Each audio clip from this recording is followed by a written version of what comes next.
and on behalf of Susie's Place, thank you for joining us for our fourth and final week of our Give Kids a Voice campaign for April's Child Abuse Prevention and Awareness Month. Today, I'd just like to share with you the 5 safety rules that we teach students through our prevention education program in grades K through 12. These 5 rules are from the Monique Burr Foundation's Child Safety Matters curriculum. These rules are great because they're quick, they're easy to learn, they're simple to understand. These rules apply to kids of any age, and they really help kids keep safe in any situation or setting that they might be in and help them know what to do if they're not feeling safe. So the rule number 1 is know what's up.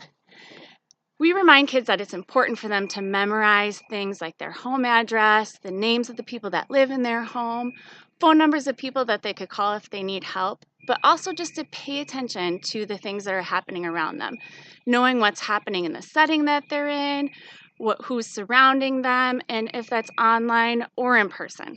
Just paying attention and know what's happening. Rule number 2, spot red flags. Some red flags are easy to see. It's easy to see if there's an obvious danger, but we teach kids that it's important to pay attention to that little voice or that little gut feeling that's telling you that something's not quite right. So if something doesn't feel safe, if you feel uncomfortable, or if something even seems a little bit strange, that's a red flag, and they need to pay attention to that because they might need to do something. Rule number 3, make a move. This is just a reminder that if you're somewhere where you don't feel safe or you feel uncomfortable, to try to move somewhere safe. It's also just a reminder that empowers kids that they can do something about the things that are happening to them and around them. Rule number 4, talk it up. There's 2 parts to this one. For one, it's important for kids to know that they're in charge of their body and they have the right to say no. They have the right to say stop. Even if they just don't feel comfortable, if they're not sure if something's okay, they have that right. The second part of that rule is to remember that if they have any red flags, if they don't feel safe, if they don't feel comfortable, or if they're experiencing any kind of abuse, or if someone's hurting them, tricking them, making them feel bad, it's important that they talk to a safe adult. We talk to kids about what a safe adult is, but that it's important that they talk to someone so they feel heard and so they can get the help that they might need. And the 5th rule is no blame, no shame. We all make mistakes. We all have consequences for those mistakes. Sometimes we all make the wrong choice. It happens.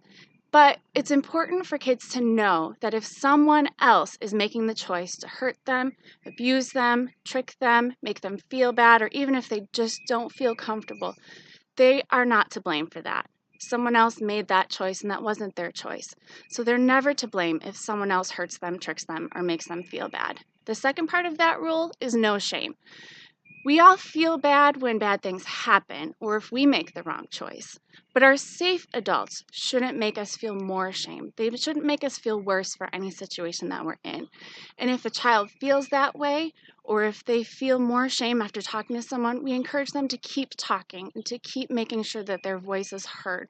That's what this whole month has been about for us at Susie's Place, is giving kids that voice, letting them know that that voice is important, that they deserve to be heard, and that they have a voice. Thank you so much for all you've done to support us, to support Susie's Place, and to help give kids a voice.